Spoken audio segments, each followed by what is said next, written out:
What's going on, world? It's your boy Gemini Brown here, back with another episode of Nalo Kicking Knowledge. It's been a long time since I put out an episode, but like so many of us, I'm on my own spiritual journey, and sometimes on the spiritual journey, you just gotta detach yourself from the actual material world and go within. People, who hit me up and I do consultations for and readings, they know I'm all about putting in the real hard work. There's no shortcuts on this journey to enlightenment. You got to really do what's necessary. So with that said, it's good to be back. I'm going to try my best to keep the train moving and going. Get back in this classroom. I've been in the real classroom. Those of you who know, I'm on my way to becoming an actual teacher. So it's been cool, but I got to make time for my astro students as well. So let's finish up this first house series because the last I got one more video to do, and that's Venus in the first house, and this is light work. Everyone loves Venus, and she's really easy to see, especially in the first house. So as always, what is the first house? The first house represents self, the personality, the physical body, everything we show to the world. So whatever planets come into the first house are going to be on full display, and people will easily notice this about us. What is Venus?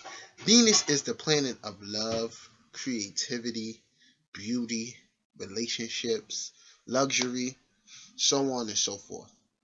And when Venus comes into the first house, you really want to pay attention to the sign and aspects, because that's really going to define Venus here. But this is what you're going to get collectively with Venus in the first. Somebody who loves to look good. Someone who is charming. People with Venus in the first house have this magnetic personality. It's just like, even if you don't talk to them, they get your attention probably by what they're wearing, or just how they're working a room. They have great social confidence, and very much so, like I said, they're magnetic, so they attract people because Venus is here in the ascendant. It's on the personality, so all the charm and things are on display. So to give you a real idea, let's take an example. We have Venus and Gemini in the first house. We're going to see somebody who socializes with people of all walks of life. Okay, this is liable to be a person who has friends that are black, white, Asian. You just don't know. And with Venus there, it's a strong pull that the person has. They have a strong need to communicate themselves, so that will bring them into professions like media, reporting, writing, things of that nature. Venus and Leo in the first house, that is your consummate celebrity. Like, even if they're not an actual celebrity, these are the people within their towns and stuff. They're local legends. People, you say their name and people know how to associate with that person, even if they got a common name like Ashley. But Ashley with Venus and Leo in the first house, the thing to stand out about her is maybe, the way they communicate, or maybe how they dress. You'll just always remember that Venus and the Leo. Something stands out about them. So, sign is very important when we're looking at Venus in the first house, as well as conjunctions. Now, just like with Jupiter, these are your eternally optimistic people, right? Even even if they got a whole lot of things going on in the first house, I mean in the 12th house, right, where no one sees, Venus and Jupiter in the first, they're always going to bring this positivity out, and it's going to show in their personality. So these are people that others like to be around. All right. So Venus is in its home sign of Taurus and Libra. Very much so, relationship oriented people that love peace and know how to get along with others. All right. Um, Next thing is that, so like, let's go back and say Venus is in Leo in the first house. We definitely want to pay attention to the depositor, which is the sun.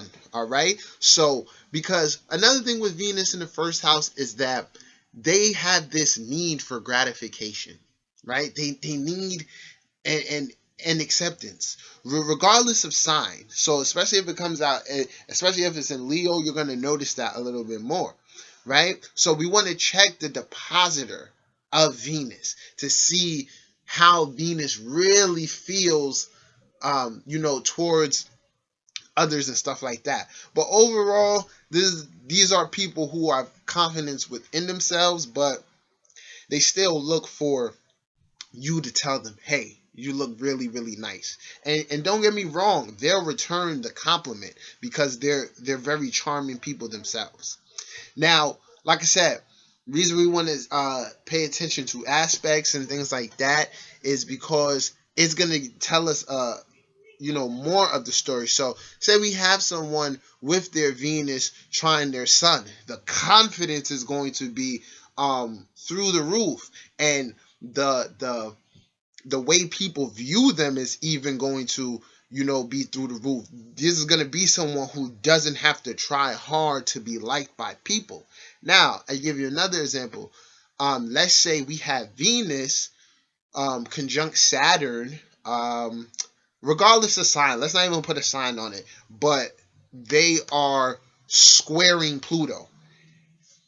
This is someone who's within their life, or they may come into a major scandal through their relationships, or maybe through family, that damages their person, not their personality, but how people view them. Okay, so that's why you really want to pay attention to conjunctions as well as aspects, because Saturn here changes the dynamics of Venus. This Venus, because normally Venus in the first is very much so, they like to pleasure, they fulfill themselves with the luxuries and pleasures of life. But Saturn, when Saturn comes into the picture, makes them a little bit more serious and a little bit more balanced with it. Okay, so guys, this is my interpretation of Venus in the first house.